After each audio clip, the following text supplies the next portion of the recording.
Halo, halo, halo lur. Welcome back to my channel lur. Salam happy lur. Sing penting kau happy ngah lur. Jadi di video kali ini kita akan membahas tentang apa ya? Persyaratan ketika kita mau melakukan cross training ya, khususnya ketika kalian sudah on board, ketika kalian sudah di kapal ya, di kapal pesiar. Dan kalian ingin melakukan pindah departemen atau melakukan cross training. Nah, ini ada beberapa syarat yang kalian harus penuhi ya. Seperti pengalaman aku kemarin kayak gitu. Tapi sebelum lanjut jangan lupa ya, aku ingatkan kepada teman-teman semua yang belum subscribe ya, jangan lupa subscribe, like, comment, dan share video ini, oke?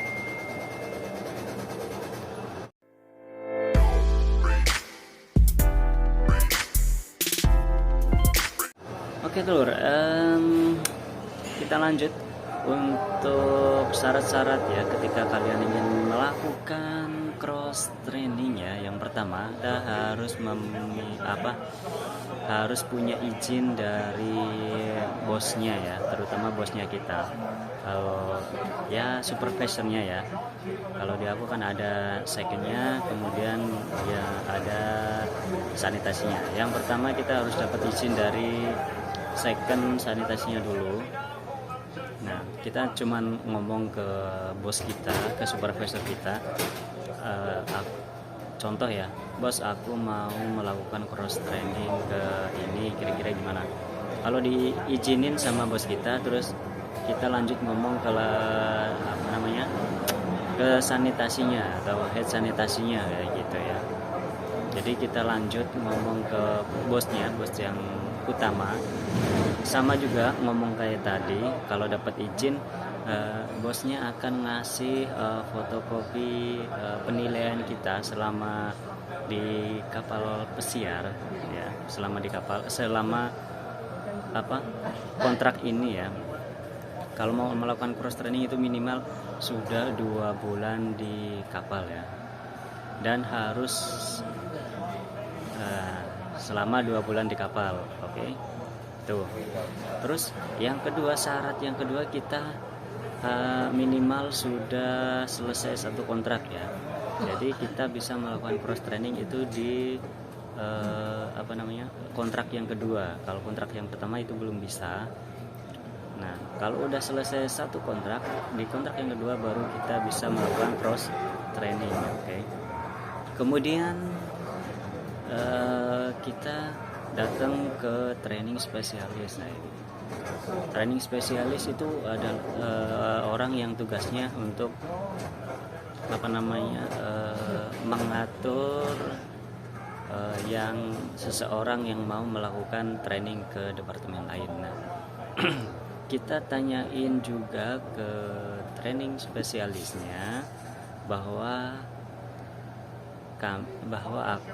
kamu atau kami kayak gitu ya, mau melakukan cross training di departemen yang kalian inginkan, misalkan environmental, misalkan fotografer, atau housekeeping dan lain sebagainya.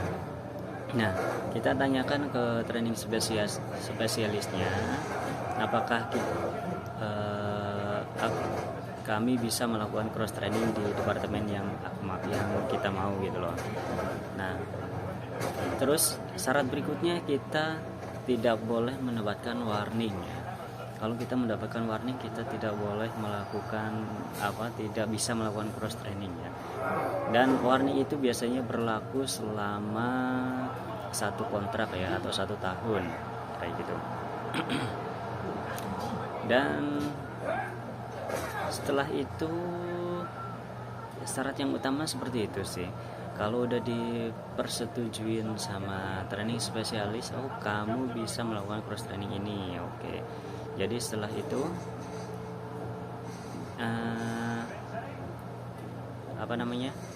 training spesialis akan memberikan form ya, form kita bahwa kami mau melakukan cross training, gitu, data-data kita kayak gitu. Tapi sebelum itu juga kita harus mengirim CV ya. Oh iya, mohon maaf ya. Tapi sebelum ini yang ketiganya, kita harus membuat CV sebelum melakukan cross training. Kita harus membuat CV sama kayak kita mau melamar kerja di rumah atau melamar kerja di kapal pesiar. Jadi kita harus bikin CV kayak gitu, yang lengkap, yang terbaru. Nah, kalau sudah nanti di approve sama training spesialisnya, terus kita dikasih formnya. Setelah itu kita melakukan interview ya, interview ke head manager, manajernya, misalkan di restoran yaitu RM-nya atau restoran manajernya. Kalau di bar itu head manajernya atau bar manager kayak gitu kalau di bar. Dan setelah interview, kita tunggu hasil interviewnya, terima apa enggak ya interviewnya kayak gitu. Setelah diterima, kita menunggu lagi dari training spesialisnya informasinya bahwa kami telah diterima untuk melakukan cross training. Kemudian kita mengambil seragam ya, kita mengambil seragam. Kalau di restoran berarti kita mengambil seragam restoran, kalau di bar mengambil seragam bar kayak gitu. Setelah itu kita dibikinin jadwal ya sama supervisor kita, dan training kita itu di jam kerja kita. Misalkan masuk jam 8 pagi sampai jam 8 malam ya, berarti antara jam 8 pagi sama jam 8 sampai jam 8 malam gitu. Dan kita nggak boleh overtime lur kayak gitu. Misalkan kita jam kerjanya maksimal 10 jam, jadi kita nggak boleh melebihi dari 10 jam kerja kayak gitu. Setelah dibikinin jadwal, misalkan kamu boleh training jam 8 sampai jam 10 ya, karena training itu dilakukan maksimal 2 jam ya, 2 jam kerja. Setelah dibikin jadwal dari supervisor kita, terus kita memberi informasi kepada, misalkan ke restoran berarti ke sekretarisnya atau ke restoran manajernya langsung nggak apa-apa, tapi tapi kalau aku dulu itu langsung ke asisten maitre d' kalau di sini ya, atau supervisornya yang di restoran, bahwa aku sudah mendapatkan seragamnya dan sudah mendapatkan jadwal dari supervisor kami gitu. Jadi gimana, kapan mulainya kayak gitu. Oke. Jadi setelah disetujui juga oleh supervisor dari restoran, kita melakukan cross training ya di jam-jam tertentu aja gitu, dan nggak boleh overtime. Setelah itu kita harus selesai selama 60 jam ya, selama 60 jam trainingnya. Berarti kalau 1 hari 2 jam itu selesai 1 bulan gitu loh. Dan kalau beruntung ya, kalau lagi dibutuhkan banget sama pihak dari mereka, kalau kalian di bar ya dari pihak bar, kalau di restorannya dari pihak restoran, maka kalian langsung pindah ke departemen tersebut ya, langsung tanda tangan kontrak, jadi langsung permanen ke departemen tersebut. Seperti contoh teman saya kemarin, dia training di environmental ya, belum ada 1 bulan, baru beberapa kali dia, tapi karena lagi dibutuhkan banget, jadi dia langsung tanda tangan kontrak dan sekarang sudah permanen di environmental. Sebelumnya di utility galley dan sekarang udah permanen di environmental. Jadi kurang lebih seperti itu loh urutannya.